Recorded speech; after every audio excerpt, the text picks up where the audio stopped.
मुंबईला मनोरा आमदार निवासासंदर्भातली किंबहुना कारण या ठिकाणचं छत कोसळलं आणि त्यानंतर आता विरोधक आक्रमक झालेत। राष्ट्रवादीचे आमदार सतीश पाटील यांच्या खोली क्रमांक 112 मधली ही घटना आहे।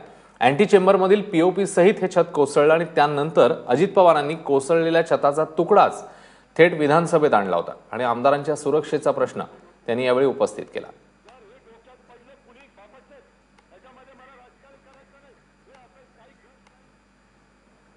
आणि या आमदारांना मुंबईतल्या टॉवरमध्ये शिफ्ट करावं अशी मागणी केली अजित पवारांनी। आपण बघूया ते काय म्हणालेत।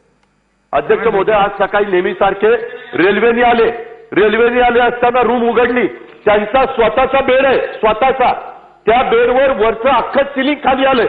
अध्यक्ष महोदय, मी स्वतः गेलो, हे मला माहिती आहे सभागृहामध्ये चालेल नाही चालेल, तेव्हा काही असं त्याच्या बेडवर तुकडे पडले।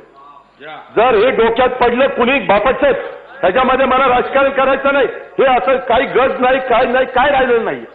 तुम्ही बघा स्वतः। आणि प्रत्येक वेळेस काय तर नुसत्या मिटिंग आणि चौकशी आणि माझं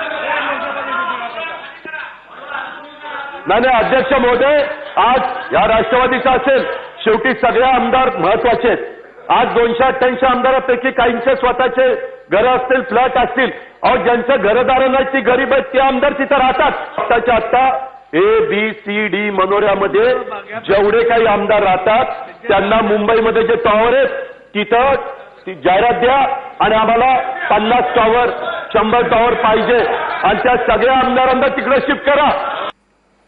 एकीकडे अजित पवारांनी हा मुद्दा उपस्थित केला तर दुसरीकडे आम्हीच जिवंत राहिलो नाही तर सभागृहात काय चर्चा होणार, आमची राहण्याची व्यवस्था इथेच करा असा घणाघात आमदार सतीश पाटील यांनी विधानसभेमध्ये केला।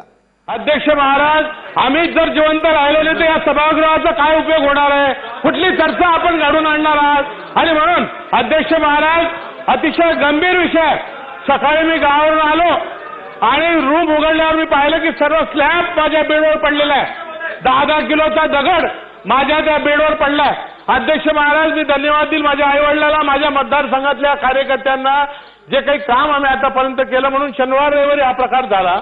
आणि दुर्दैवानं आम्ही या गोष्टीतनं वाचलो, सुदैव माझं अध्यक्ष, सुदैवानं पण दुर्दैव आहे या सभागृहाचं की आपण सातत्यानं चर्चा करतोय की आपण मनोरा खाली करणार आहोत, इकडे त्याची व्यवस्था करणार आहे, पण हे होत नाही। प्रत्येक अधिवेशनामध्ये आम्ही हे मांडतोय की चारही विंग आपल्या अतिशय धोकेदायक झाल्यात। अध्यक्ष महाराज, आम्हाला या सभागृहात सतरंजी आणून इथे झोपू द्यायची व्यवस्था करा अध्यक्ष महाराज।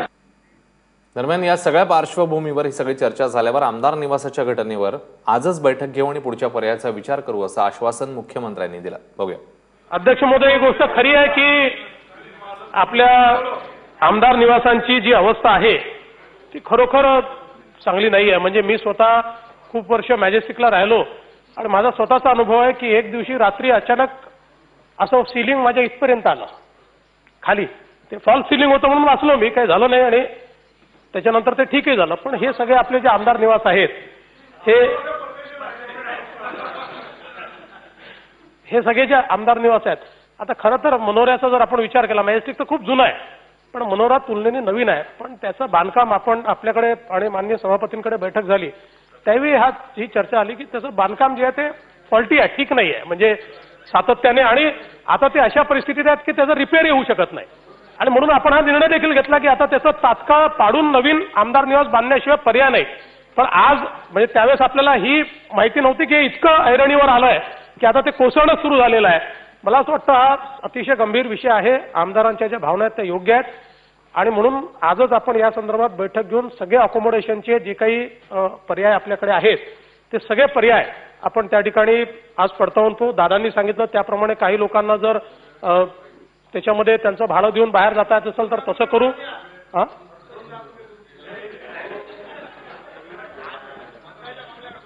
आणि त्यासोबत अनेक सूचना माझ्याकडे आल्यात। आता एक सूचना आली आहे की लालबागमध्ये काहीतरी HIG म्हाडाची इमारत पूर्ण झालेली आहे पण अजून ती अलॉट झालेली नाही आहे, तर अशा ज्या काही आपल्याकडे अकोमोडेशनच्या व्यवस्था असतील या सगळ्या आज मी आता जेवढ्या आपल्या एजन्सीज आहेत